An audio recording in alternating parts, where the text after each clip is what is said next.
आज हम दिल्ली सल्तनत के सैन्य संगठन के बारे में अध्ययन करेंगे। दिल्ली सल्तनत का जो सैन्य संगठन है वो सल्तनत की आधारशिला था। जियाउद्दीन बर्नी कहता है फतवाए जहांदारी में कि राजत्व के दो स्तंभ होते हैं, पहला स्तंभ प्रशासन और दूसरा विजय। इन दोनों का आधार सेना होती है। प्रशासन और विजय ये राजत्व के दो स्तंभ होते हैं और इन दोनों का आधार सेना होती है।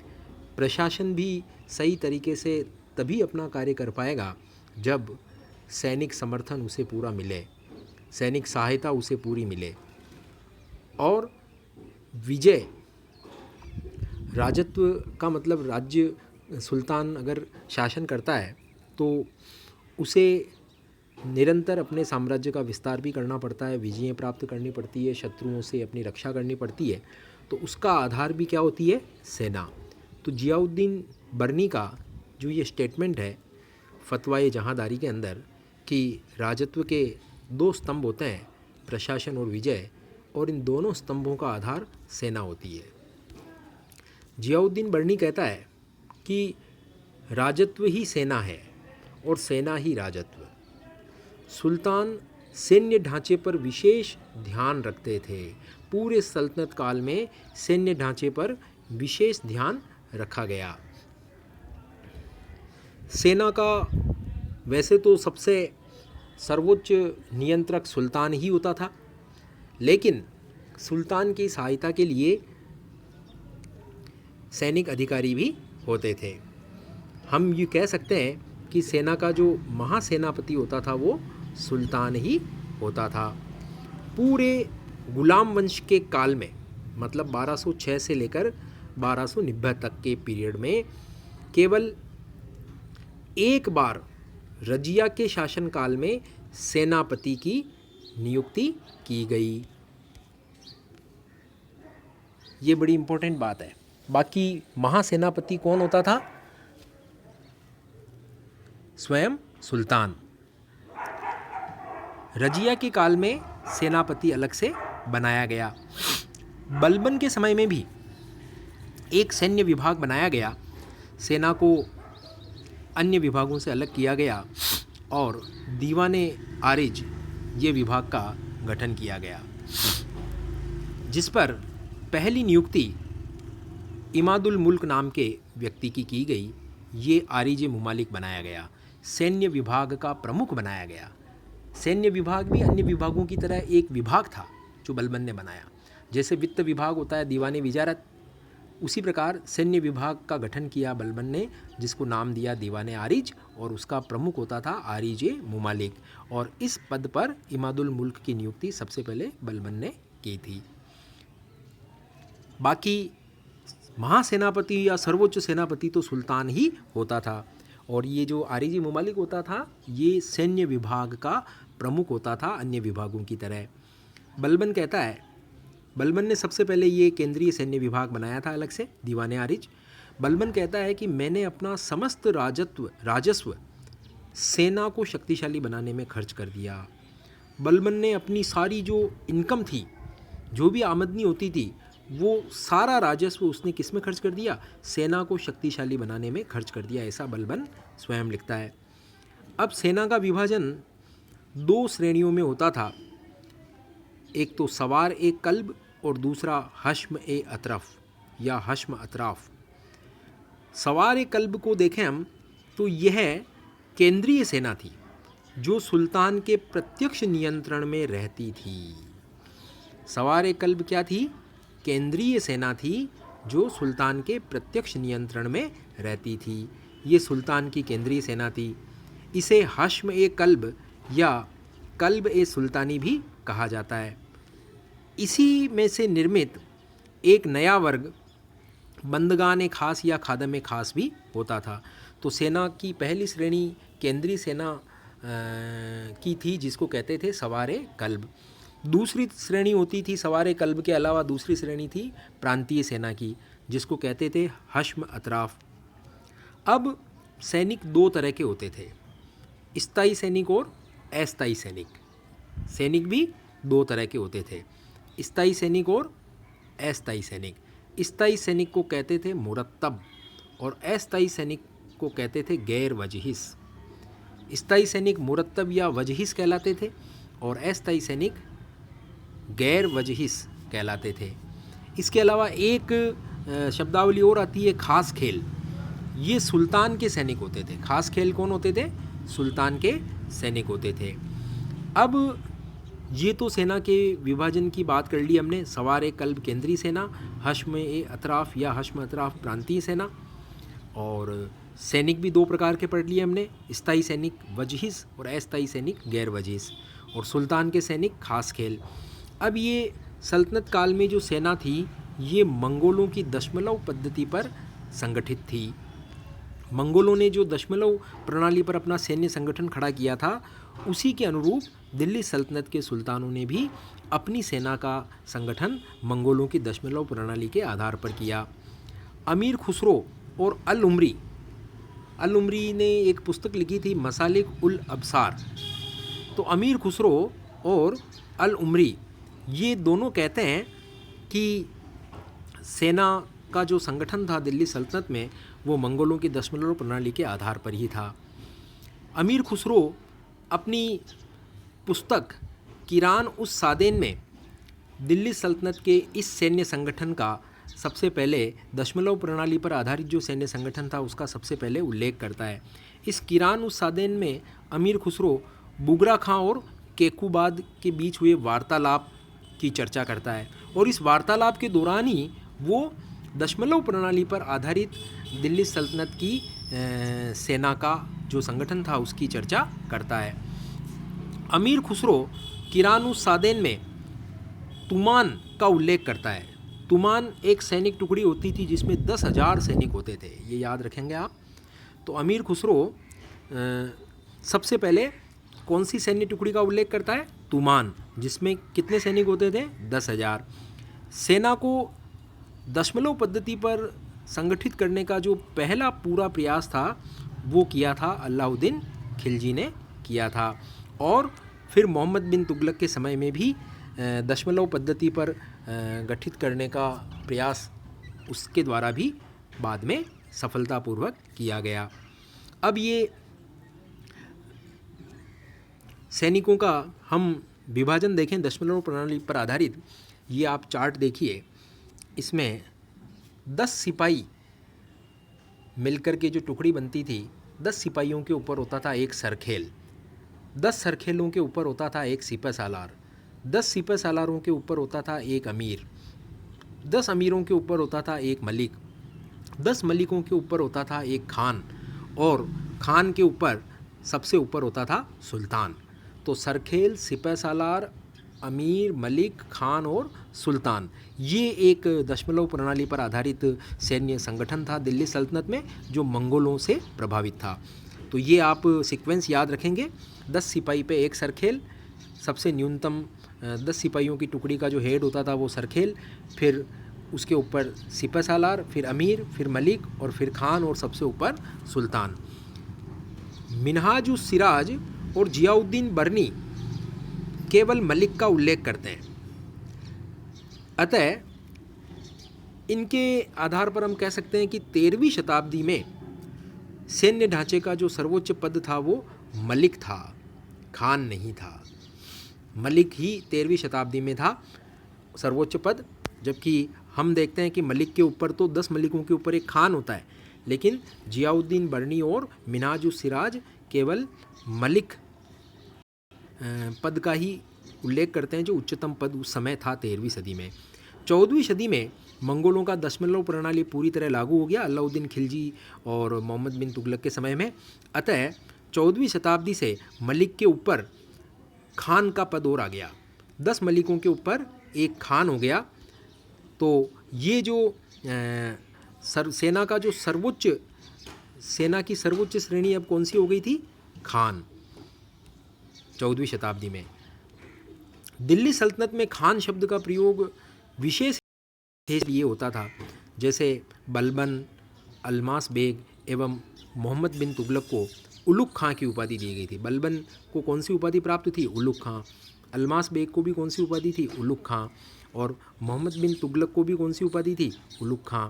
तो ये इस प्रकार की उलुग खान की उपाधि दी गई थी। प्रमुख खान, उलुग का मतलब क्या होता है? प्रमुख खान। और अल्प का मतलब होता है पहला खान। तो उलुग या अल्प खान का मतलब एक ही होता है, पहला खान या प्रमुख खान। बाद में इसी को बदल कर दिया गया खान खाना। मोहम्मद बिन तुगलक के शासनकाल में एक जो खान होता था उसे 7 ध्वज रखने का अधिकार था, और एक अमीर जो होता था उसको 3 झंडे लगाने की उसको अनुमति थी। तो अमीर को तो 3 झंडे लगाने की अनुमति थी और खान को 7 झंडे लगाने की अनुमति थी। अल उमरी ने मोहम्मद बिन तुगलक की सैन्य व्यवस्था का विस्तृत विवरण दिया है। किसने? अल उमरी ने। वो कहता है कि युद्ध क्षेत्र में सेना 5 भागों में बंटती थी। दायां भाग, बायां भाग, अगला जत्था, पश्चवर्ती रक्षक वाला जत्था मतलब पिछला जत्था, और मिश्रित टुकड़ी। तो दाएं भाग को कहते थे, राइट वाली जो टुकड़ी होती थी सेना के व्यूह रचना में उसको कहते थे मेमना, और बाएं भाग की जो टुकड़ी होती थी उसको कहते थे मैसरा। तो लेफ़्ट टुकड़ी मैसरा, राइट टुकड़ी मेमना। अगला जत्था, इन लेफ़्ट और राइट वाली टुकड़ियों के आगे जो जत्था होता था उसको कहते थे मुकादमा, और पिछला जत्था को कहते थे साका। और मिश्रित टुकड़ी जिसमें घुड़सवार और पैदल सैनिक सब मिक्स होते थे और ये बीच में होती थी टुकड़ी, इसको कहते थे जुनाह। युद्धों के उपकरण भी चर्चा में लाए गए हैं। उस काल में कौन कौन से युद्ध उपकरण काम में लाए जाते थे? एक था कुश कंजीर। इसके अलावा भारी पत्थरों को फेंकने वाला तोप जैसा एक उपकरण होता था जिसको चरख या मगरबी या मगरीब कहते थे। गोफन को कहते थे मंजनिक, इससे गोफन के अंदर पत्थर लगा करके फेंके जाते थे। और अराडा। तो ये कुश कंजीर, एक तो ये हो गया आपका उपकरण। और पत्थर फेंकने वाले जो उपकरण थे उसमें कौन कौन से हो गए? चरख, मगरबी, मंजनिक और अराडा। इसके अलावा किलों को तोड़ने में गरगज, सबत और पाशेब का इस्तेमाल किया जाता था। गरगज, सबत और पाशेब। अब ये क्या चीज़ें होती थी? ये क्या है कि जैसे किले के पास सेना पहुंची तो ऊपर से किले से पत्थर फेंकते थे। तो ये क्या करते थे कि बड़े बड़े मोटे चमड़ों की एक कवर बनाते थे ऊपर, ताकि सिर के ऊपर वो पत्थर लगे नहीं। और ये सबत और पाशेब बना करके फिर वो किले तक पहुंचते थे, किले की दीवार तक, और फिर किले की दीवार को तोड़ना शुरू करते थे। तो गरगज, सबत और पाशेब, इनका प्रयोग किलों को तोड़ने में किया जाता था। 712 ईस्वी में जब अरब सेनाओं ने सिंध पर आक्रमण किया तो उनके पास 9 फतह और जिसको मंजनीक कहते हैं, और इसके अलावा मैंगनल या मंगोन नाम के, मंजनीक या मंगोन नाम के शिलाक्षेपक थे, मतलब चट्टानों को फेंकने वाले उपकरण थे सिंध विजय के दौरान। अल कूफी की रचना चचनामा में 9 फतह फेंकने वाले सैनिकों को नाफत अंदाजा कहा जाता था। भारतवर्ष में सबसे पहले करवा नामक युद्ध उपकरण का प्रयोग मोहम्मद गोरी ने किया था। हसन निजामी ने अपनी पुस्तक ताजुल मासिर में भारत में निर्मित खंजर की प्रशंसा की है। खंजर का भी इस्तेमाल होता था। मार्को पोलो जो है इटली का यात्री, उसने कहा है कि भारत में लाहौर शहर से इस्पात का निर्यात किया जाता था। किसका निर्यात किया जाता था? लाहौर शहर से इस्पात का निर्यात किया जाता था। इसके अलावा किरमान में तलवारें बनती थी। किरमान शहर में मार्को पोलो कहता है तलवारें बनती थी। फ़क्र मुदब्बिर कहता है कि भारत में दमिश्क के स्टील से तलवारें बनाई जाती थी और बड़ी उत्तम किस्म की तलवारें बनती थी। और ये स्टील की जो तलवारें होती थी, इस्पात की तलवारें, वो क्या क्या नाम थे उनके? परालक, ताराउता, रोहिना, मौज दरिया, ये सब स्टील की तलवारें थी। अलग अलग दमिश्क के स्टील से ये बनती थी। मोहम्मद बिन तुगलक के काल में राज्य अस्त्र शस्त्र के व्यापार में भी रुचि दिखाने लगा, क्योंकि उसी के काल में सैयद अबुल हसन अल इबादी राज्य के पैसों से अस्त्रों का व्यापार करता था। अब पैदल सैनिक को कहते थे पायक या पायदागा। ये बंगाल से भर्ती होते थे। अकत खां के समय में जब विद्रोह हुआ, उस समय पायक अंगरक्षकों ने अलाउद्दीन खिलजी की रक्षा की थी। इसी प्रकार मुबारिक खिलजी को गद्दी दिलाने वाले भी बंगाल के पैदल सैनिक पायक ही थे। धनुर्धारी जो होते थे, उनके धनुर्धारी सैनिकों को धानुक, बहार, केवाती आदि कहा जाता था। 2 घोड़ों वाला सैनिक जो होता था मुर्रतव कहलाता था। ध्यान दीजिए, 2 घोड़ों वाला जो सैनिक होता था, जिस सैनिक के पास 2 घोड़े होते थे, वो 2 घोड़े रखने वाला जो सैनिक होता था, घुड़सवार सैनिक, वो मुर्रतव कहलाता था। बलबन के अनुसार दिल्ली के 6-7 हज़ार घुड़सवार हिंदू राजाओं की लाखों की फौज को तहस नहस कर सकते हैं। बलबन युद्ध में एक हाथी को 500 घुड़सवारों के समक्ष मानता था, तो हाथियों के महत्व को समझता है। बलबन कहता भी है कि मेरी राजधानी अगणित हाथियों और असंख्य घोड़ों से भरी पड़ी है। मोहम्मद बिन तुगलक की सेना में 3000 हाथी थे। हाथियों का अध्यक्ष शहनाए पील कहलाता था। शहनाए फील, हाथियों का अध्यक्ष क्या कहलाता था? शहनाए फील कहलाता था। यज्जी और तलेअह ये सेना के गुप्तचर होते थे। ये दोनों भी शब्द आपको ध्यान में रखने हैं। यज्जी और तलेअह सेना के गुप्तचर होते थे। अलाउद्दीन खिलजी ने सबसे पहले घोड़ों को दागने और सैनिकों का हुलिया रखने की परंपरा शुरू की थी। इसके बाद में गयासुद्दीन तुगलक, मोहम्मद बिन तुगलक, सिकंदर लोदी आदि ने भी इसको अडॉप्ट किया। सिकंदर लोदी के समय में हुलिया प्रथा को चेहरा प्रथा भी कहा जाने लगा। अब किले का भी महत्व था, तो किले का प्रशासन का ढांचा भी होता था। बलबन पहला सुल्तान था जिसने किले बनाने पर ध्यान दिया। उसने क्या किया? गोपालगिर और दिल्ली के चारों कोनों में किले बनाए। जैसे एक किले का नाम भोजपुर, एक तरफ किला बनाया उसने पटियाली में, एक बनाया कंपिल में और जलाली में। दिल्ली के चारों कोनों में उसने किले बनाए ताकि राजधानी की सुरक्षा हो सके। इसके अलावा बलबन ने सर्वप्रथम उत्तर पश्चिम सीमा प्रांत की, जहाँ से मंगोल आक्रमणकारी प्रवेश करते थे, उस उत्तर पश्चिम सीमा प्रांत की किलेबंदी करने वाला पहला सुल्तान कौन था? बलबन। 1270 में बलबन ने लाहौर के किले के पुनर्निर्माण का आदेश दिया और लाहौर नगर का पुनर्निर्माण किया गया। किले का प्रशासन, किले बनाने पर ध्यान देने वाला बलबन जैसे पहला था। और किले का जो सर्वोच्च अधिकारी होता था वो कहलाता था कोतवाल। किले का सर्वोच्च सेनापति कह दो, अधिकारी कह दो, वो क्या कहलाता था? कोतवाल। और एक अधिकारी होता था मुफरिद कोतवाल के साथ में, और ये किले का प्रशासन होता है। अलाउद्दीन दिल्ली का पहला सुल्तान था जिसने स्थायी सेना की नींव रखी। यहाँ आप ध्यान देना कि सबसे पहले केंद्रीय सैन्य विभाग दीवाने आरिस तो बनाया था बलबन ने, लेकिन सबसे पहले स्थायी सेना की नींव रखने वाला जो सुल्तान था वो अलाउद्दीन खिलजी था। उसने वो जो स्थायी सेना रखी, वो ये स्थायी सेना सदैव राजधानी में सेवा के लिए तैयार रहती थी। उस समय का जो इतिहास यात्री था फरिश्ता, वो कहता है कि अलाउद्दीन खिलजी की केंद्रीय सेना में कितने घुड़सवार सैनिक थे? 4,75,000 घुड़सवार सैनिक थे, ऐसा फरिश्ता कहता है। फरिश्ता कहता है कि अलाउद्दीन खिलजी की सेना में 4,75,000 घुड़सवार सैनिक थे। सतीश चंद्र के अनुसार बलबन के काल में जो केंद्रीय सेना बनाई गई, लेकिन सबसे पहले स्थायी केंद्रीय सेना अलाउद्दीन खिलजी की थी। और बलबन के समय में भी केंद्रीय सैन्य विभाग बनाया गया, दीवाने आरिज जिसको कहते थे, और उसका प्रमुख आरिजी मुमालिक होता था। आरिजी मुमालिक के अधीन 2 लाख सैनिक थे। अलाउद्दीन ने आरिजी मुमालिक के अधीन सैनिकों की संख्या बढ़ाकर 3 लाख कर दी। अब ये जो स्थायी सेना जो अलाउद्दीन खिलजी ने बनाई थी ना सबसे पहले, वो 4,75,000 घुड़सवार सैनिकों की थी। और ये 4,75,000 घुड़सवार सैनिक सदैव राजधानी में ही रहते थे।